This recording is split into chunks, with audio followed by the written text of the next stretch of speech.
Number the Stars, Chapter 6. Is the weather good for fishing? We must think what to do, Papa said.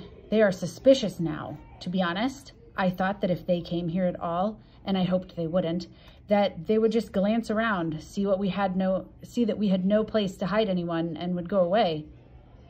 I'm sorry I have dark hair, Ellen murmured. It made them suspicious. Mama reached over quickly and took Ellen's hand. You have beautiful hair, Ellen, just like your mama's, she said. Don't ever be sorry for that. Weren't we lucky that Papa thought so quickly and found the pictures? And weren't we lucky that Liz had dark hair when she was a baby? It turned blonde later on, when she was 2 or so. In between, Papa added, she was bald for a while. Ellen and Anne-Marie both smiled tentatively. For a moment, their fear was eased. Tonight was the first time Anne-Marie realized suddenly that Mama and Papa had spoken of Liz, the first time in 3 years. Outside, the sky was beginning to lighten. Mrs. Johansson went to the kitchen and began to make tea. I've never been up so early before, Anne-Marie said. Ellen and I will probably fall asleep in school today. Papa rubbed his chin for a moment, thinking, I think we must not take the risk of sending you to school today, he said. It is possible that they will look for the Jewish children in the schools. Not go to school? Ellen asked in amazement. My parents have always told me that education is the most important thing. Whatever happens, I must get an education. This will only be a vacation, Ellen. For now, your safety is the most important thing. I'm sure your parents would agree. Ing? Papa called Mama in the kitchen, and she came to the doorway with a teacup in her hand and a questioning look on her face. Yes? We must take the girls to Henrik's. You remember what Peter told us. I think today is the day to go to your brother's. Mrs. Johansson nodded. I think you are right, but I will take them. You must stay here. Stay here and let you go alone? Of course not. I wouldn't send you on a dangerous trip alone. Mama put a hand on Papa's arm. If only I go with the girls, it will be safer. They are unlikely to suspect a woman and her children. But if they are watching us, if they see all of us leave, if they are aware that the apartment is empty, that you didn't go to your office this morning, then they will know. Then it will be dangerous. I am not afraid to go alone. It was very seldom that Mama disagreed with Papa. Anne-Marie watched his face and knew that he was struggling with the decision. Finally, he nodded reluctantly. I will pack some things, Mama said. What time is it? Papa looked at his watch. Almost 5, he said.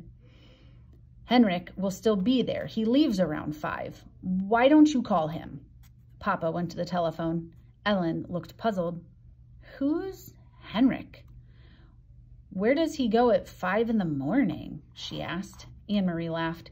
He's my uncle, my mother's brother, and he's a fisherman. They leave very early, all the fishermen, each morning. Their boats go out at sunrise. Oh, Ellen, she went on, you will love it there. It is where my grandparents lived, where Mama and Uncle Henrik grew up. It is so beautiful, right on the water. You can stand at the edge of the meadow and look across to Sweden. She listened while Papa spoke on the telephone to Uncle Henrik, telling him that Mama and the children were coming for a visit. Ellen had gone into the bathroom and closed the door. Mama was still in the kitchen, so only Anne-Marie was listening. It was a very puzzling conversation. So, Henrik, is the weather good for fishing? Papa asked cheerfully and listened briefly. Then he continued, I'm sending Ing to you today with the children, and she will be bringing you a carton of cigarettes. Yes, just one, he said after a moment. Anne-Marie couldn't hear Uncle Henrik's words. But there are a lot of cigarettes available in Copenhagen now, if you know where to look, he went on. And so there will be others coming to you as well, I'm sure. But it wasn't true. Anne-Marie was quite certain it wasn't true. Cigarettes were the thing that Papa missed, the way Mama missed coffee. He complained often. He had complained only yesterday that there were no cigarettes in the stores. The men in his office, he said, making a face, smoked almost anything, sometimes dried weeds rolled in paper, and the smell was terrible. Why was Papa speaking that way? Almost as if he were speaking in code. What was Mama really taking to Uncle Henrik? Then she knew. It was Ellen. The train ride north along the Danish coast was very beautiful. Again and again, they could see the sea from the windows. Anne-Marie had made this trip often to visit her grandparents when they were alive, and later, after they were gone, to see the cheerful, sun-tanned, unmarried uncle whom she loved. But the trip was new to Ellen, who sat with her face pressed to the window, watching the lovely homes along the seaside, the small farms and villages. "Look!" Anne-Marie exclaimed and pointed to the opposite side. "It's Klampenborg and the deer park. Oh, I wish we could stop here for just a little while." Mama shook her head. "Not today," she said. The train did not stop at the small Klampenborg station, but none of the few passengers got off. "Have you ever been there, Ellen?" Mama asked, but Ellen said no. "Well, someday you will go. Someday you will walk through the park and you will see hundreds of deer, tame and free." Kirsty wriggled to her knees and peered through the window. "I don't see any deer," she complained. "They are there, I'm sure," Mama told her. "They're hiding in the trees." The train started again. The door at the end of their car opened and 2 German soldiers appeared. Anne-Marie tensed.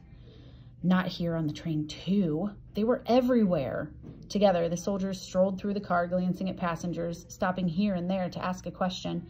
One of them had something stuck in his teeth. He probed with his tongue and distorted his own face. Anne-Marie watched with a kind of frightened fascination as the pair approached. One of the soldiers looked down with a bored expression on his face. "Where are you going?" he asked. Ooh, I don't know how to pronounce this one. Gilelej? Mama replied calmly. "My brother lives there. We are going to visit him." The soldier turned away and Anne-Marie relaxed. Then, without warning, he turned back. "Are you visiting your brother for the new year?" he asked suddenly. Mama stared at him with a puzzled look. "New year?" she asked. "It is only October." "And guess what?" Kirsty exclaimed suddenly in a loud voice, looking at the soldier. Anne-Marie's heart sank and she looked at her mother. Mama's eyes were frightened. "Shh, Kirsty," Mama said. "Don't chatter so." But Kirsty paid no attention to Mama as usual. She looked cheerfully at the soldier and Anne-Marie knew what she was about to say. "This is our friend Ellen and it's her new year." But she didn't. Instead, Kirsty pointed at her feet. "I am going to visit my Uncle Henrik," she chirped, "and I am wearing my brand new shiny black shoes." The soldier chuckled and moved on. Anne-Marie gazed through the window again. The trees, the Baltic Sea, and the cloudy October sky passed in a blur as they continued north along the coast. "Smell the air," Mama said when they stepped off the train and made their way to the narrow street. "Isn't it lovely and fresh? It always brings back memories for me." The air was breezy and cool and carried the sharp, not unpleasant smell of salt and fish. High against the pale clouds, seagulls soared and cried out as if they were mourning. Mama looked at her watch. "I wonder if Henrik will be back yet. But it doesn't matter. The house is always unlocked. Come on, girls, we'll walk. It isn't far, just a little under 2 miles. And it's a nice day. We'll take the path through the woods instead of the road. It's a little longer, but it's so pretty." "Didn't you love the castle when we went through Helsinger, Ellen?" Kirsty asked. She had been talking about Kronborg Castle ever since they had seen it, sprawling massive and ancient beside the sea from the train. "I wish we could have stopped to visit the castle. Kings live there, and queens." Anne-Marie sighed in exasperation with her little sister. "They do not," she said. "They did in the old days, but there aren't any kings there now. Denmark only has 1 king anyway, and he lives in Copenhagen." But Kirsty had pranced away, skipping along the sidewalk. "Kings and queens," she sang happily. "Kings and queens." Mama shrugged and smiled. "Let her dream, Anne-Marie. I did the same when I was her age." She turned, leading the way along a tiny twisting street, heading toward the outskirts of the village. "Things have hardly changed here since I was a girl," she said. "My Aunt Jitty lived there, in that house," she pointed. "Oh, and she's been dead for years. But the house is the same. She always had wonderful flowers in her garden." She peered over the low stone wall and looked at the few flowering bushes as they passed the house. "Maybe they still do, but it's the wrong time of year. There are just those few chrysanthemums left. And see over there, she pointed again, my best friend, her name was Helena, lived in that house. Sometimes I used to spend the night with her, but more often she came to my house on weekends. It was more fun to be in the country. My brother, Henrik, always teased us, though, she continued with a chuckle. He told us ghost stories and scared us half to death. The sidewalk ended and Mama turned onto a dirt path bordered by trees. When I walked each morning into town for school, she said, my dog followed me this far. At the end of the path, he turned and went back home. I guess he was a country dog and didn't like town. And do you know what? She went on smiling. I had named him Trofast, faithful. And it was just the right name for him because what a faithful dog he was. Every afternoon, he was always right here waiting for me to return. He knew the right time somehow. Sometimes, as I come around this bend, even today, I feel as if I might come upon Trofast, waiting still with his tail wagging. But the path was empty today. No people, no faithful dogs. Mama shifted the bag she was carrying from one hand to the other, and they walked on through the woods until the path opened to a meadow dotted with cows. Here the path skirted the edge of the field along a fence, and beyond it they could see the gray sea ruffled by wind. The breeze moved the high grass. At the end of the pasture, they entered the woods again, and Anne-Marie knew they would soon be there. Uncle Henrik's house was in a clearing beyond these woods.